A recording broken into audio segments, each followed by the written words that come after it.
Today, I wanted to show you another feature of No Trend. Specifically, I wanted to show you the heat map feature. What this does is it takes keywords out of all earnings calls that all companies have ever done, and it aggregates companies not into sectors, but into little themes that are actually based on the keywords that they mention. You can map it to price returns for these themes based on any time period. So right now, I'm just showing you for today, which is November 12th, around 2 p.m., what's going on in the market according to No Trend. So the top decliner for today is companies that mention the word H200, and they're down about 9%. So you can click through this and you can see who they are and how they talk about it and in earnings calls, and you can even click through the earnings snippets to read more. But what's interesting about this, H200s, if you look at this, it's Nebius, which had earnings yesterday, Bit Digital Hive. This could just be AI plays and former Bitcoin mining that talks about H200s because that's just been part of their business.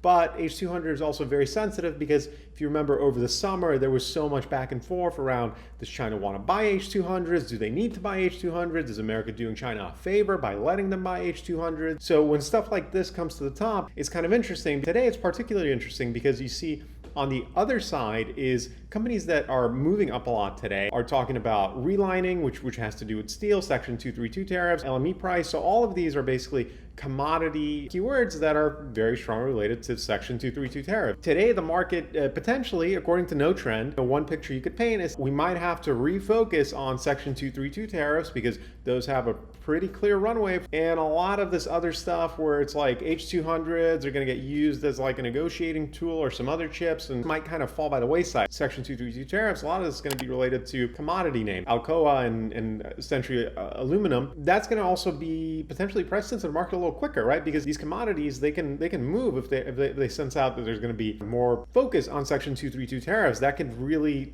spike demand ahead of time. The heat map today does paint quite an interesting picture of what could be happening. And of course, this could also just be to do that there's, gold is up today, silver's up today, so this could just be commodities broadly are up today. Something to think about. You can use this feature also for different periods of time right here. If you change the filter settings, you can also play around with the other settings, but that's one cool feature of No Trend that you could use any day to kind of figure out what's going on in the market.